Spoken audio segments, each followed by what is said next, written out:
ফরিদুল হক, আপনি কিভাবে দেখছেন আসলে এই যে নাশকতাগুলো ঘটছে, এই নাশকতাগুলো কিভাবে ঠেকানো যেত, বা এখন সরকারের যে উদ্যোগ সেটাকে আপনি যথেষ্ট মনে করেন কিনা? এখন আমাদের যেটা এই কথাটা আমরা কয়েকবার বলেছি, কিন্তু ধরেন এটা আমাদের জায়গা থেকে বলা কিছুটা ঝুঁকিপূর্ণ আমাদের জন্য, মানে আমাদের ইমেজের জন্য ঝুঁকিপূর্ণ। আমি যেহেতু একটা রাজনৈতিক দলের প্রতিনিধিত্ব করি, তো ধরেন কোনো একটা কথা, কোনো একটা কথার ভেতরে ১০০-র মধ্যে ১০, ৫ কিংবা ২ যদি কোনোভাবে সরকারের পক্ষে যায়, তাহলে ধরেন কিংস পার্টির অভিযোগটা আরও বেশি করে সামনে আসে আর কি। এই জন্য এটা আমাদের জন্য ঝুঁকিপূর্ণ। কিন্তু আমাদের একটা জিনিস মাথায় রাখা দরকার, সেটা হচ্ছে আমরা সরকারের সমালোচনা ফ্যাসিবাদী সময়ে যেভাবে করছি, এই সরকারের সমালোচনা আমাদের একই কায়দায় না করে, মানে হয়তোবা একই কায়দায় না করে সমালোচনাটা আমরা করতাম, পাশাপাশি সরকারের পেছনে রাষ্ট্রটা আমাদের আসলে দেখা দরকার ছিল।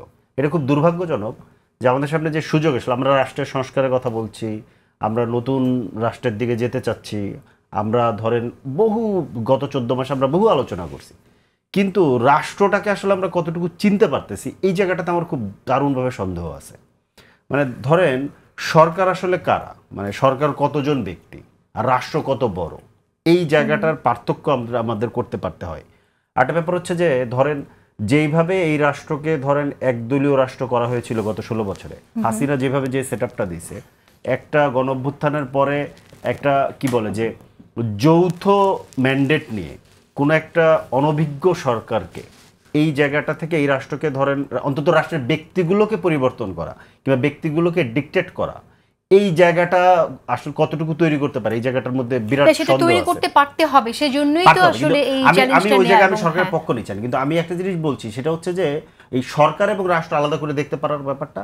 আর ব্যাপারটা এই ধরনের ঘটনার ক্ষেত্রে যে বড় ঘটনাগুলো যেটা ঘটে, ধরেন এয়ারপোর্টের ঘটনাটা, ইপিজেড এর ঘটনাটা, এই দুইটা ঘটনা খুব সিরিয়াস। কারণ ইপিজেডে আমি যতটুকু জানি, আমি যতগুলো ইপিজেডে আমি জীবনে গিয়েছি, আমি দেখছি এটা খুবই হাইলি আপনার ধরেন মনে করেন মেনটেইনড। এখানে এই ধরনের ঘটনা ঘটার সম্ভাবনা খুবই কম থাকে এবং ঘটলেও খুব দ্রুত এটা রেসপন্স করতে পারে। আর এয়ারপোর্ট তো কেপিআই, এয়ারপোর্টে এত বড় ঘটনা ঘটছে, এইটা ফয়েজ ভাই বলতে পারে সরকারের জায়গা থেকে ওনার হয়তো বা কিছু বলার ব্যাপার, মানে কিছু রেস্ট্রিকশন আছে, কিন্তু আমি তো খুব সিরিয়াসলি এটা মনে করি যে একটা পলিটিক্যাল অ্যাঙ্গেল আছে এটার মধ্যে। একটা কেপিআই এর মধ্যে এই ধরনের ঘটনা ঘটে যাচ্ছে, এবং আমি এই ধরনের অভিযোগ শুনেছি যে এইখানে ধরেন মানে ইমার্জেন্সি ওইখানে যে ফায়ার ইয়েরা ছিল, ওরা কি বলে, ওরা ইনস্ট্যান্ট একটা করেন, রিঅ্যাকশন করেন, করতে পারেনি, গেছে কিংবা করতে বাধা দেয়া হয়েছে। এবং বাইরে থেকে যারা গেছে 36টা ইউনিট সম্ভবত বাইরে থেকে গিয়েছে, ওখানে পৌঁছেছে আধা ঘন্টা পর, তাদেরকে ঢুকতে দেওয়া হয়েছে 1-1.5 ঘন্টা পরে। তাহলে হোয়াট ইজ দিস? তার মানে আমরা একটা শব্দ আমাদের মনে রাখা দরকার, আমরা এই কথাটা বারবার আগে একসময় বলতাম, রাষ্ট্র কখনো কখনো সক্রিয়ভাবে নিষ্ক্রিয় থাকে, মানে সে সক্রিয়ভাবে নিষ্ক্রিয় থাকে, ঘটনা ঘটতে দেয়। এই ধরনের ঘটনা অনেকগুলো, এই প্যাটার্নের সাথে অনেকগুলো ঘটনা এটা মিলে, অনেকগুলো। যেমন ধরেন আগে যেমন এমন একটা সিচুয়েশনে ধরেন হাসিনা খুব খারাপ পজিশনে পড়ছে, আচ্ছা ঠিক আছে এক জায়গায় একটা আগুন লাগাই দাও, ডাইভার্ট করে দাও, কিংবা অন্য একটা সমস্যা তৈরি হয়েছে, আচ্ছা ওইখানে একটা গ্যাঞ্জাম লাগাই দাও, ডাইভার্ট করে দাও।